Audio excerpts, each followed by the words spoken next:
1192 CE, the streets of Tyre. Conrad of Montferrat, newly crowned King of Jerusalem, walks home from dinner with the Bishop of Beauvais. Two monks approach with lowered heads, hands tucked into their sleeves in apparent prayer. Conrad has no reason for alarm. He stands in one of the most heavily fortified cities on the Mediterranean coast, surrounded by walls that have repelled armies. But the threat was never coming from outside those walls.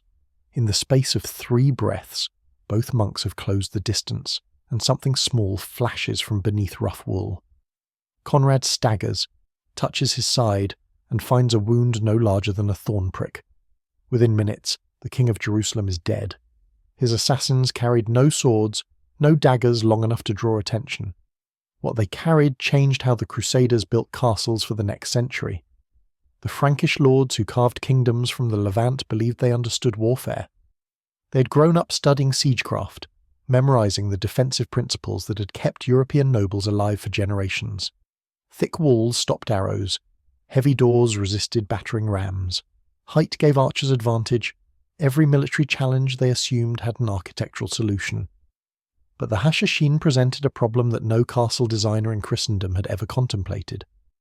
How do you build walls against an enemy who walks through your front gate? The Crusader states faced enemies on every front. Saladin's armies pressed from Egypt and Damascus.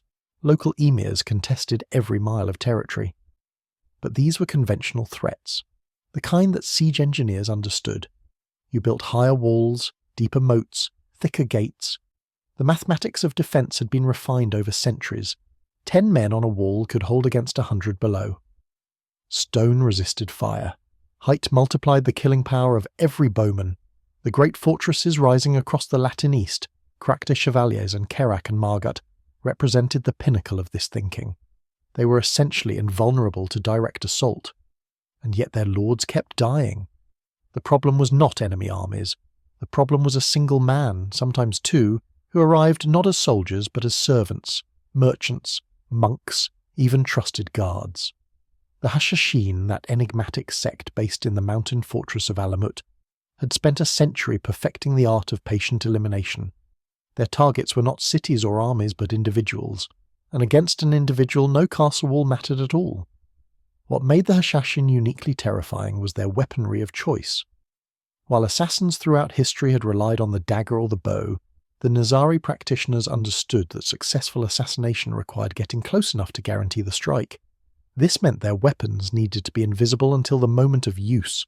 A dagger, even a short one, creates a visible bulge beneath clothing.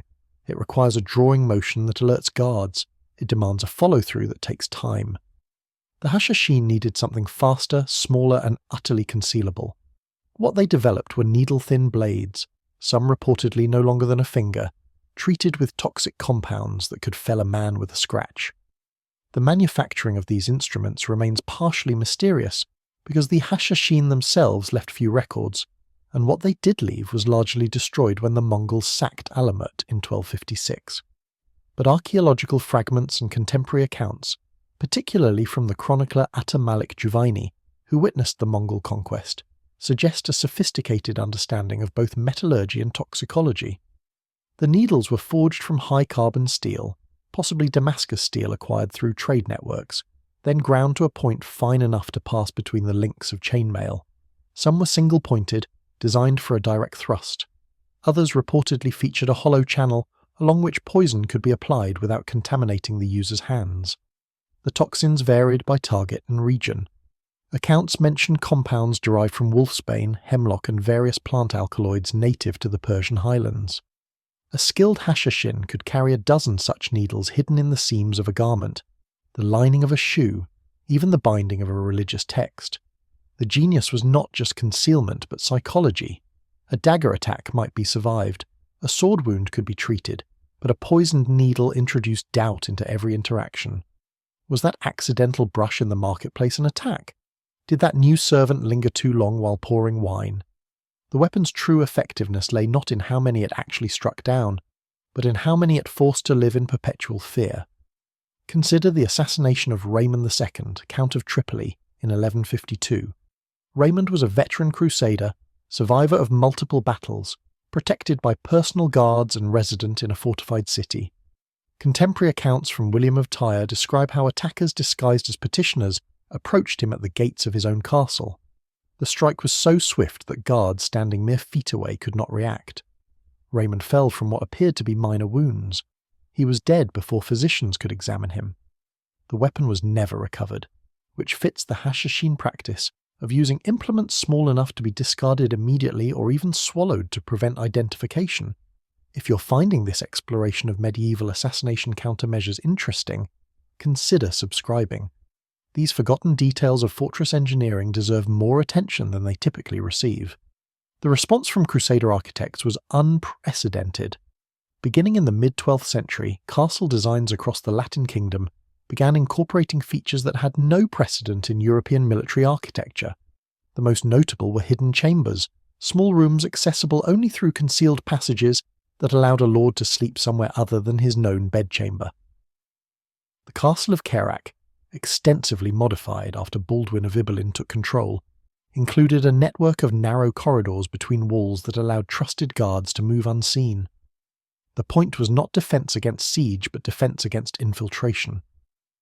If assassins did not know where their target slept, they could not complete their mission. Other innovations followed. Food preparation areas were restructured to allow observation from hidden positions. Water sources were secured behind multiple locked doors, with testing procedures implemented to detect poisoning.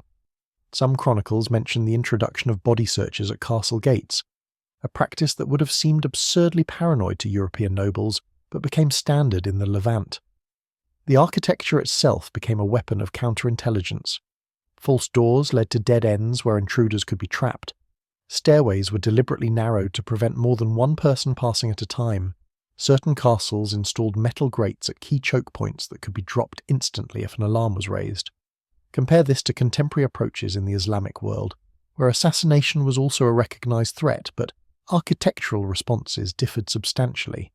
The Seljuk Turks, who lost multiple viziers to Hashashin attacks, emphasized personal protection over structural modification. They developed cadres of dedicated bodyguards, often recruited from slave soldiers with no ties to local populations. The Ayyubids under Saladin took a different approach, attempting to negotiate directly with the Hashashin leadership at Alamut.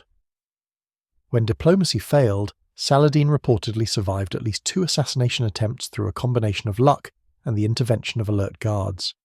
His response was not to rebuild his quarters, but to strengthen the loyalty test for anyone granted access to his presence. The Hashashin needle represents something philosophically distinct from other weapons of its era. A sword extended its wielder's reach. A bow multiplied the distance across which force could be projected. A siege engine amplified the mechanical advantage of many men working together. But the needle did none of these things. It minimized rather than maximized. It succeeded through negation, becoming so small, so ordinary, so invisible that it ceased to register as a weapon at all.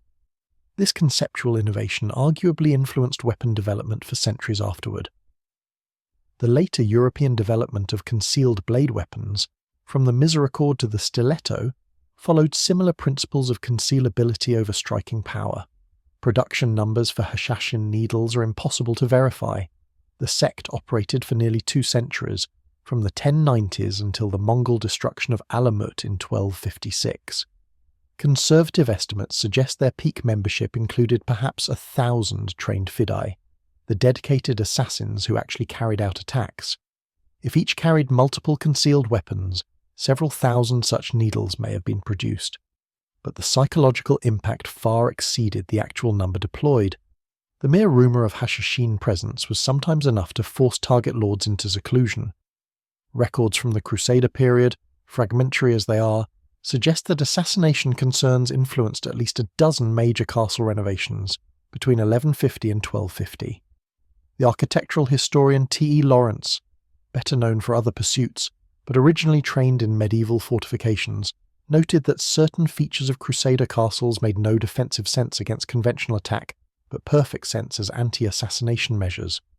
The winding approach to the Lord's quarters at Krak des Chevaliers, for instance, passed through 7 separate choke points, where a small number of guards could contain any attacker. These features were expensive to construct and reduced the usable interior space. No builder would include them unless convinced they addressed a genuine threat. The legacy of this cat-and-mouse contest between assassin and architect extended well beyond the Crusades. When the Crusader states finally fell, the refugees who returned to Europe brought with them concepts of security that gradually influenced castle design across the continent. The hidden passages of late medieval castles, the priest holes of Tudor England, the secret rooms of Renaissance Italy, all trace conceptual ancestry to those desperate Levantine innovations. The Hashashin needle, that tiny implement designed for a very specific form of warfare, had inadvertently reshaped how powerful men thought about the spaces in which they lived. There remains something darkly elegant about the entire system. The Hashashin understood, perhaps better than any military thinkers of their era, that the most valuable targets are never defended by walls. A king sleeps eventually. A general must eat. A lord must meet petitioners or cease to rule. The poison needle exploited these human necessities with surgical precision, and the Crusaders, those builders of the mightiest fortresses of the medieval world, were forced to acknowledge that sometimes the deadliest threat weighs less than a letter. That needle that felled Conrad of Montferrat in the streets of Tyre would never be recovered. But its effects are still visible today, embedded in stone across dozens of ruined castles, in hidden rooms that protected lords who have been dust for 8 centuries, in architectural choices that puzzle modern tourists who cannot imagine why anyone would need a door disguised as a wall. The weapon was tiny, its shadow was immense,